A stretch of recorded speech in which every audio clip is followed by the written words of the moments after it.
ذوالقرنین ایک قوم کے پاس سے گزرے تو ان کے پاس کچھ بھی نہ تھا جس سے انسان دنیا میں فائدہ حاصل کرتا ہو۔ ان لوگوں نے قبریں کھود رکھی تھیں، صبح ہوتی تو قبروں پر جاتے، ان کی دیکھ بھال کرتے اور صفائی کرتے، اور ان کے قریب نماز پڑھتے اور گھاس اور سبزہ کھا لیتے جیسا کہ چوپائے گھاس وغیرہ کھا لیتے ہیں۔ ان کی ساری گزر ان زمین کے سبزے میں ہی تھی۔ ذوالقرنین نے ان کے حکمرانوں کے پاس پیغام بھیجا اور کہا، ذوالقرنین تمہیں بلا رہا ہے۔ اس نے کہا، مجھے اس کی ضرورت نہیں، اگر اسے کچھ ضرورت ہو تو آ جائے۔ ذوالقرنین نے کہا، ٹھیک کہتا ہے۔ اس کے بعد ذوالقرنین خود اس کے پاس آئے۔ انہوں نے پوچھا، میں نے آپ کو پیغام بھیجا تھا، آپ نے آنے سے انکار کر دیا، اس لیے میں خود حاضر ہوا ہوں۔ اس نے جواب دیا، اگر مجھے کچھ ضرورت ہوتی تو آتا۔ حضرت ذوالقرنین نے پوچھا، کیا بات ہے کہ میں آپ کو دوسری اقوام کی طرح نہیں دیکھتا؟ اس نے کہا، کیا مراد ہے؟ فرمایا، مطلب یہ ہے کہ نہ تمہاری دنیا ہے اور نہ ہی تم نے کچھ سونا چاندی جمع کر رکھا ہے کہ اس سے فائدہ اٹھاؤ۔ وہ کہنے لگے، ہمیں اس سے اس لیے نفرت ہے کہ یہ جس کو ملے اس کا نفس اس پر فریفتہ ہو جاتا ہے اور اس سے افضل تر کو چھوڑ دیتا ہے۔ ذوالقرنین نے پوچھا، یہ کیا بات ہے کہ تم نے قبریں کھود رکھی ہیں؟ جب صبح ہوتی ہے تو ان قبروں کا خیال رکھتے ہو، انہیں صاف کرتے ہو۔ وہ کہنے لگے، اس سے ہماری مراد یہ ہے کہ جب ہم قبروں کو اور اپنی امیدوں کو دیکھیں تو قبریں ہمیں امیدوں سے باز رکھیں۔ فرمایا، کیا بات ہے کہ تمہارے پاس سبزہ کے سوا کچھ کھانا بھی نظر نہیں آتا؟ کیا تم نے چوپائے نہیں پال رکھے؟ تم ان کا دودھ نکالتے اور ان پر سواری کرتے اور اس طرح فائدہ اٹھاتے۔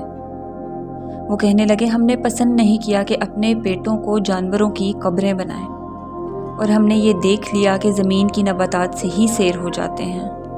ابن آدم کے لیے معمولی کھانا بھی کافی ہے، اور جب کھانا گلے سے اتر جائے گا تو کسی بھی قسم کا کھانا ہو، اس کا مزہ باقی نہیں رہتا۔ اس کے بعد اس سرزمین کے حکمران نے ذوالقرنین کی پشت کی طرف ہاتھ بڑھایا اور ایک کھوپڑی اٹھا کر پوچھا، اے ذوالقرنین، کیا آپ جانتے ہیں یہ کون ہے؟ انہوں نے کہا، نہیں، کون ہے یہ؟ کہا، یہ زمین کا ایک بادشاہ تھا، اللہ تعالیٰ نے اسے زمین پر تسلط عطا کیا، اس نے خیانت کی، ظلم کیا اور سرکشی دکھائی۔ جب اللہ تعالیٰ نے اس کی یہ حالت دیکھی تو اسے موت کے گھاٹ اتار دیا۔ اب یہ پھینکا ہوا ایک پتھر ہے۔ اللہ تعالیٰ نے اس کے عمل گن رکھے ہیں تاکہ آخرت میں اسے سزا دے گا۔ پھر ایک دوسری بوسیدہ کھوپڑی اٹھائی اور کہا، اے ذوالقرنین، کیا تم جانتے ہو یہ کون ہے؟ فرمایا، نہیں جانتا یہ کون ہے۔ اس نے کہا، یہ ایک بادشاہ تھا، اللہ تعالیٰ نے اس کو ظالم بادشاہ کے بعد حکومت عطا کی۔ یہ پہلے بادشاہ کے ظلم و عدوان سے دور رہا اور اللہ تعالیٰ کے سامنے خشوع و خضوع کیا۔ اس نے سلطنت میں عدل و انصاف کا حکم دیا۔ اب یہ اس حال کو پہنچا کہ جو تم دیکھ رہے ہو۔ اللہ تعالیٰ نے اس کے تمام عمل گن رکھے ہیں تاکہ آخرت میں اسے ثواب دے۔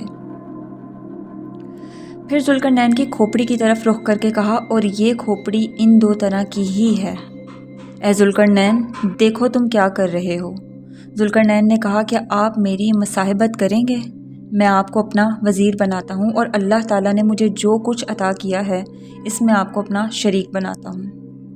اس نے کہا، میرا اور آپ کا ایک جگہ ہونا ٹھیک نہیں بیٹھتا، اور نہ ہم ایک ساتھ رہ سکتے ہیں۔ ذوالقرنین نے پوچھا، یہ کیوں؟ اس لیے کہ سب لوگ آپ کے دشمن ہیں اور میرے دوست ہیں۔ پوچھنے پہ بتایا کہ آپ کی سلطنت و مال کے باعث سب لوگ آپ کے دشمن ہیں۔ میں نے ان سب کو مسترد کر دیا، اس لیے میرا کوئی دشمن نہیں۔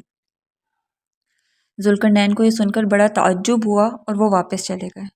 ان کے دل میں ان کا احترام تھا۔